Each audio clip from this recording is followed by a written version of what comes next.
Kalau kita lihat ada pertanyaan yang disampaikan oleh seseorang dalam suatu pengajian, ini dijawab langsung oleh Dr. Zakir Naik.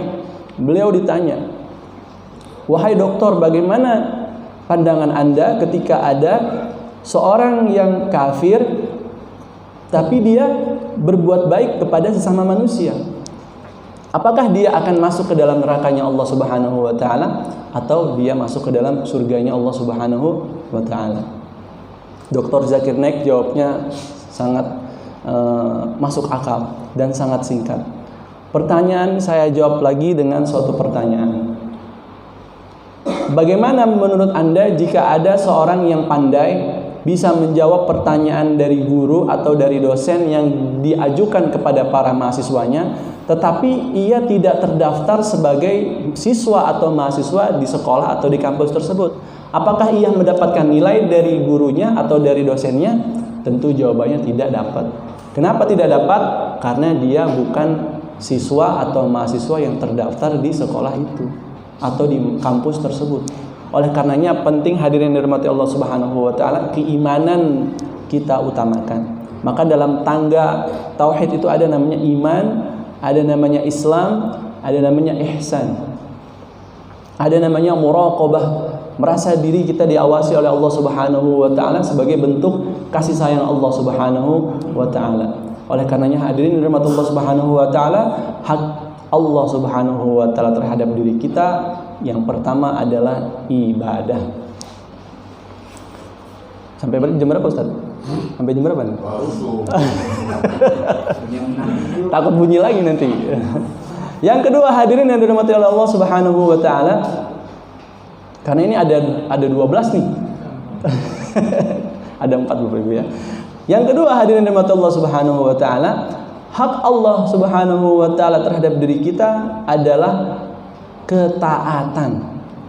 Kita diperintahkan oleh Allah Subhanahu wa taala untuk taat kepadanya. Wa may yuti'illaha wa rasulahu faqad fawzan 'azima. Barang siapa yang bertakwa atau menaati Allah Subhanahu wa taala dan rasulnya, maka dia akan mendapatkan keuntungan yang besar. Oleh karenanya hadirin yang dirahmati Allah Subhanahu wa taala, setiap perintah yang Allah perintahkan kepada kita, maka tentu kita sami'na wa ata'na. Kalau Allah perintahkan sholat, maka kita harus laksanakan sholat. Jangan tanya kenapa kita disuruh sholat. Kalau kita diperintahkan untuk berzakat, maka kita tunaikan zakat. Jangan tanya kenapa kita harus berzakat. Kalau kita diperintahkan puasa, maka laksanakan puasa. Jangan ditanya kenapa kita harus berpuasa. Tapi seandainya kita mau bertanya mengapa kita diperintahkan sholat oleh Allah Subhanahu wa taala, mengapa kita diperintahkan zakat oleh Allah Subhanahu wa taala, mengapa kita diperintahkan puasa oleh Allah Subhanahu wa taala dan ibadah-ibadah yang lain, maka Allah Subhanahu wa taala telah memberikan jawaban-jawabannya. Oleh karenanya hadirin dirahmati Allah Subhanahu wa taala, banyak di antara manusia yang ketika bertanya mengapa kita diperintahkan sholat, mengapa kita diperintahkan puasa, mengapa kita diperintahkan zakat, tidak lain hanya untuk pertanyaan-pertanyaan yang mereka ajukan hanya untuk menjawab rasa keingintahuan mereka. Oh begitu. Setelah itu sholat gak mereka? Belum tentu. Setelah itu mereka zakat gak? Belum tentu. Setelah itu mereka puasa gak? Belum tentu. Oleh karenanya hadirin dirahmati Allah Subhanahu wa taala, ketaatan kita kepada Allah Subhanahu wa taala ini sekali lagi merupakan rahmat Allah Subhanahu wa taala.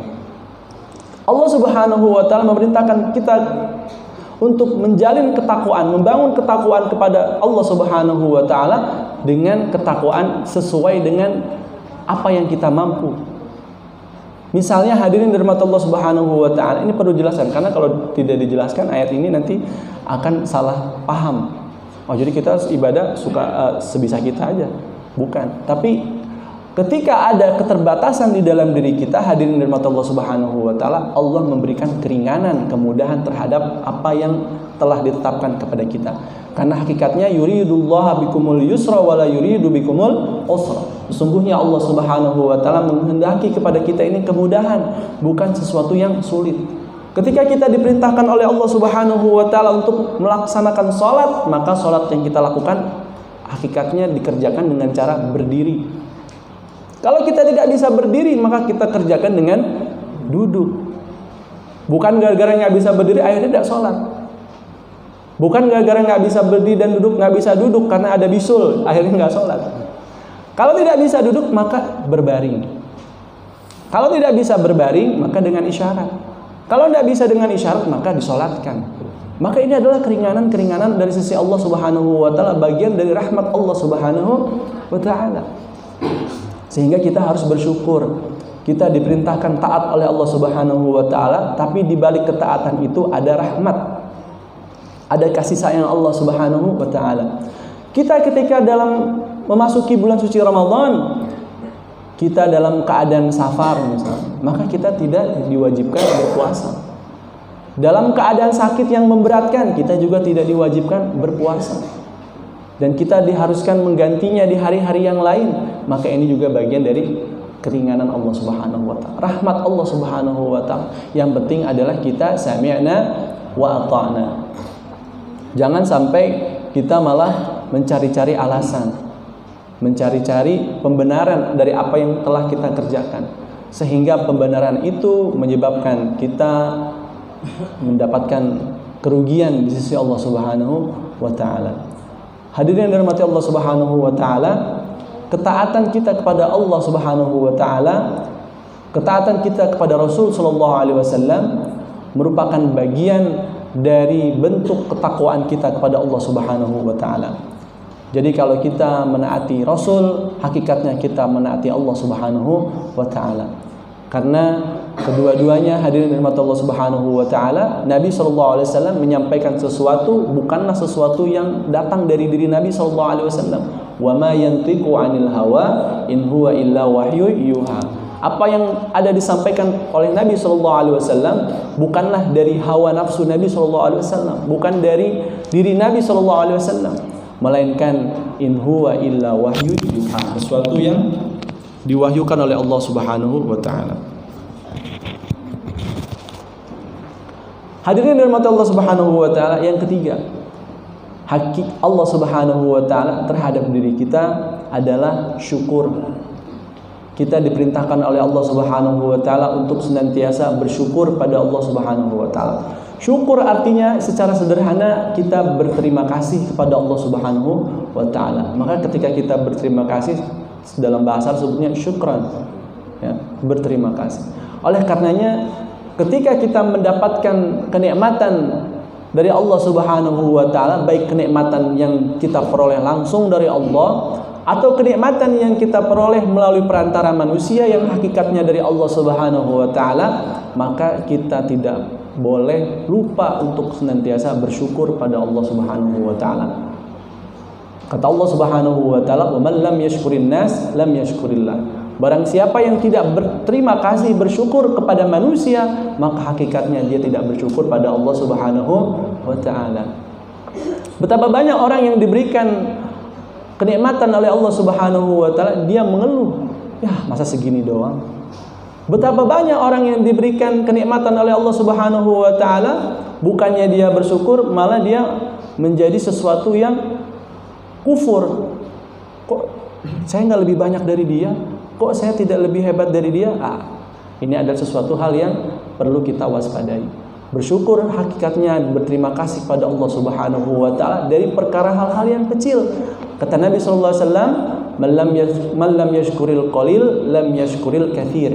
Kalau kita tidak mampu bersyukur dari sesuatu yang kecil, maka kita tidak akan mampu bersyukur atas perkara-perkara yang besar. Oleh karenanya, hadirin dirahmati Allah Subhanahu wa taala, ulama mengidentifikasi tentang hakikat syukur.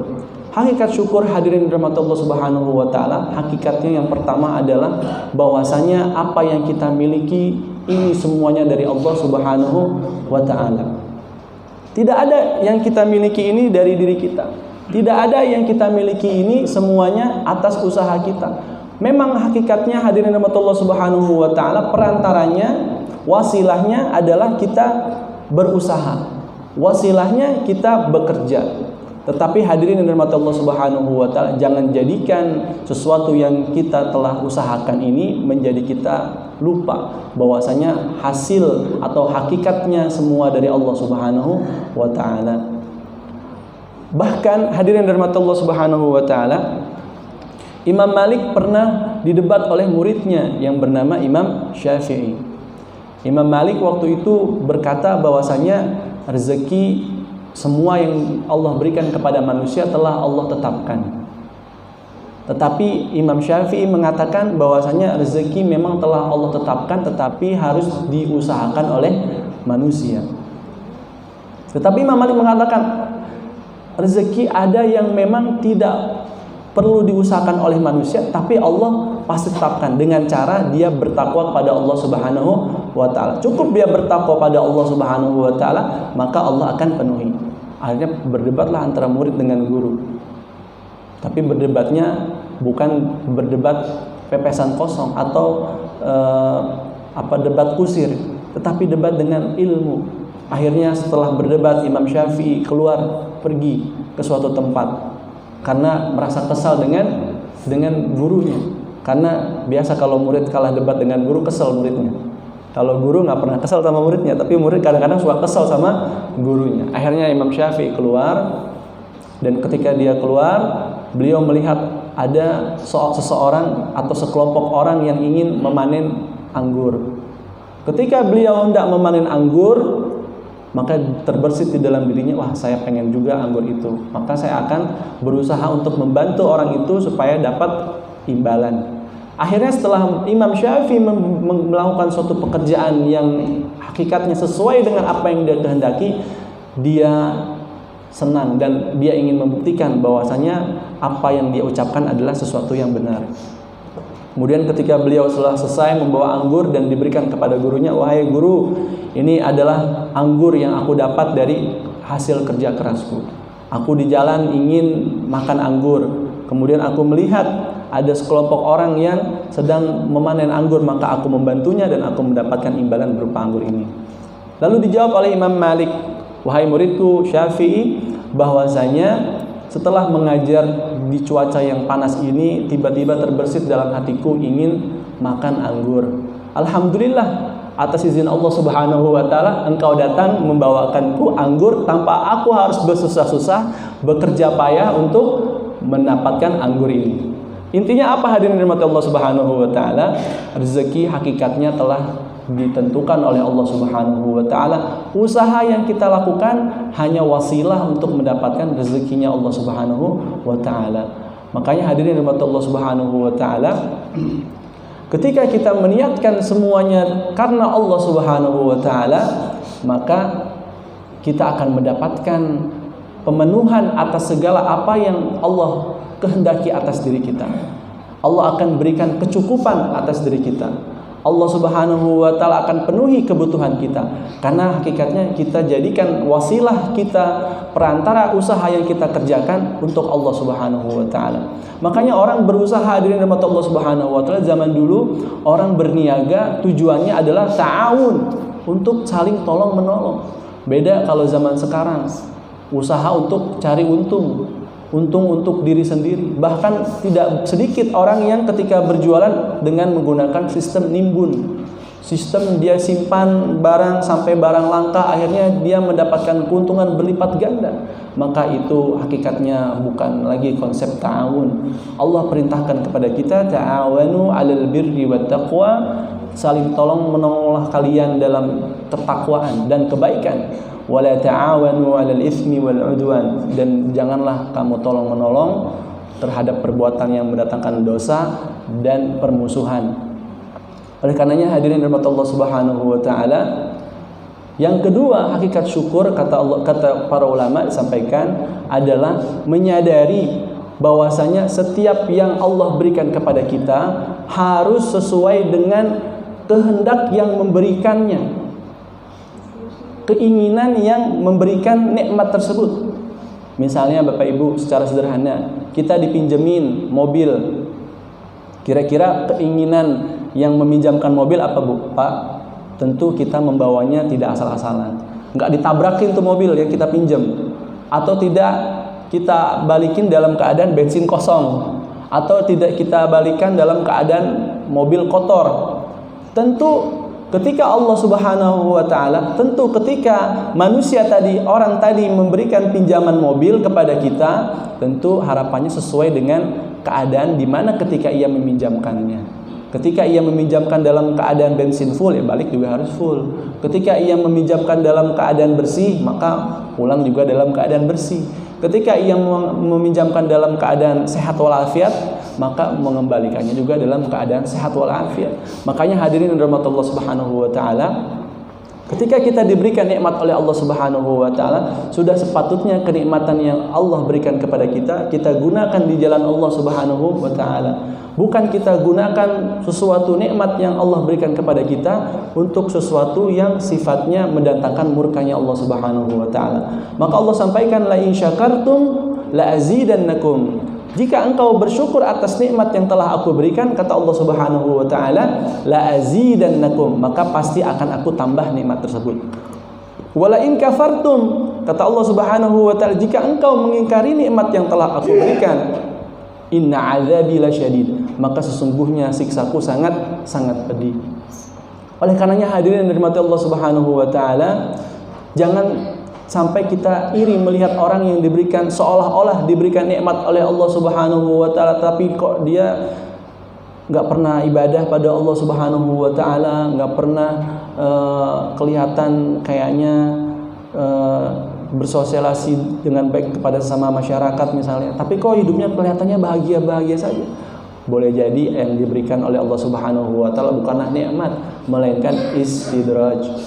Boleh jadi yang diberikan bukanlah nikmat, melainkan istidraj. Maka jangan sampai kita menginginkan hal tersebut.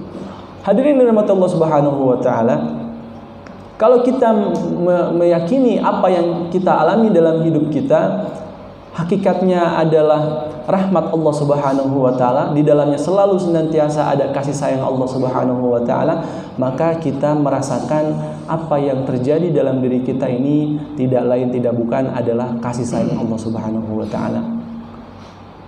Kita ketika sakit, kita merasa alhamdulillah kita masih diberi sakit.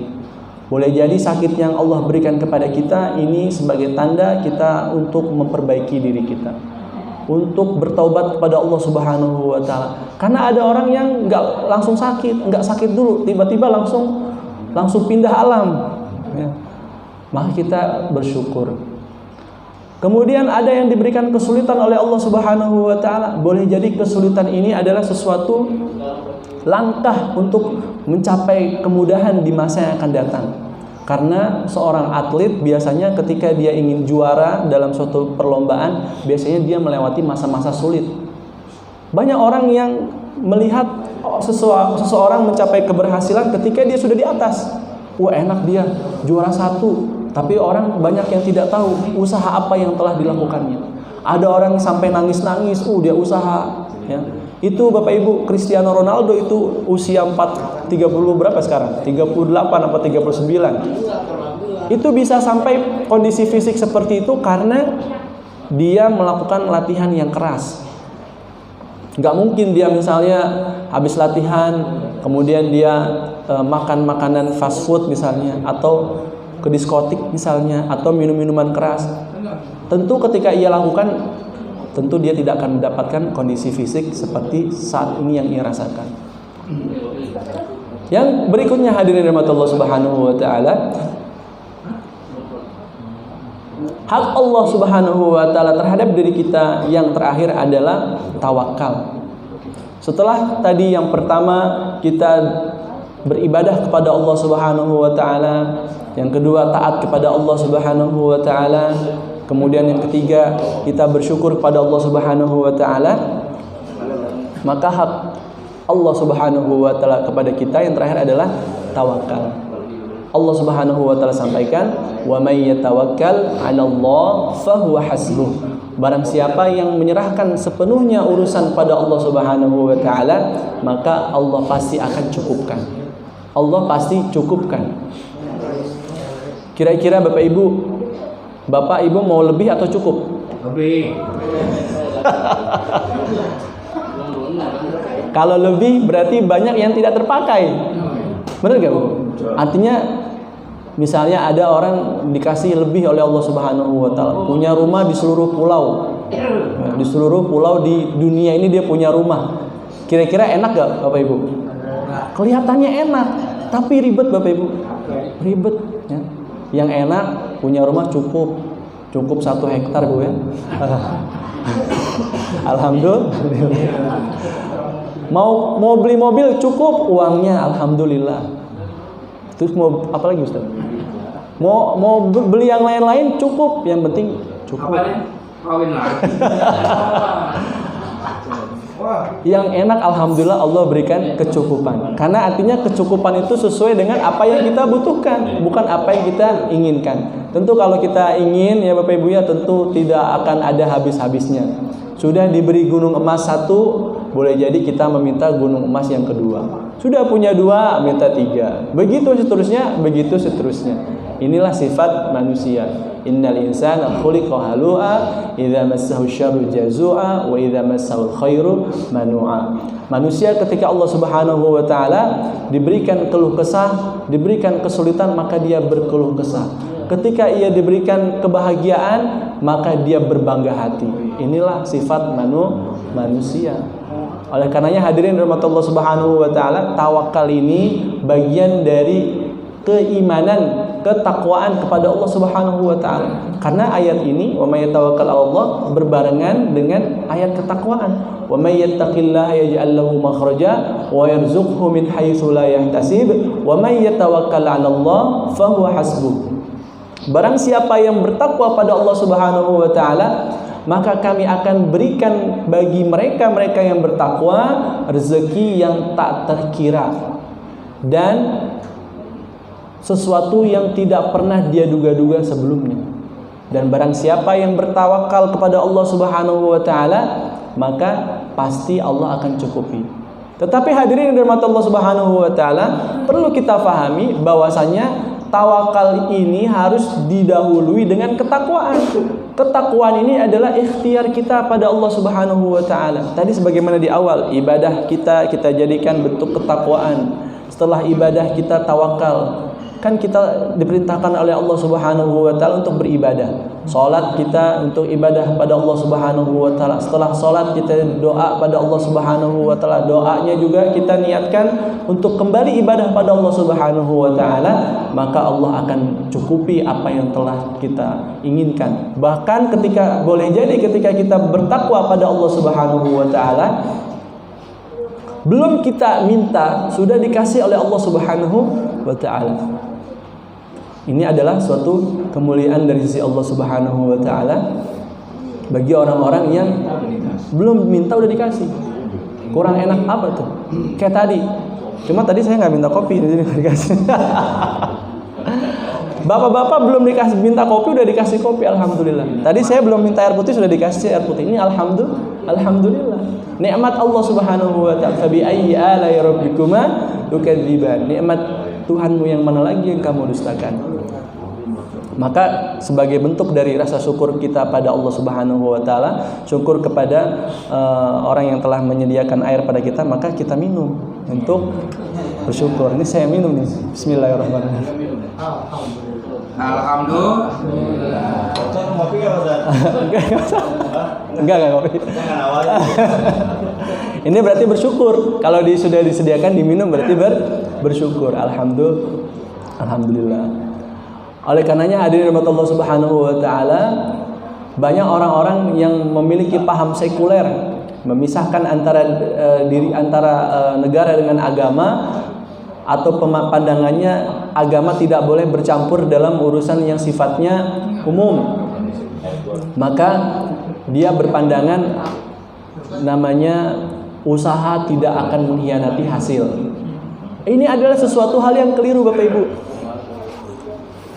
Boleh jadi ketika dia sudah berusaha sungguh-sungguh, ternyata hasilnya tidak sesuai dengan harapan, apa yang terjadi?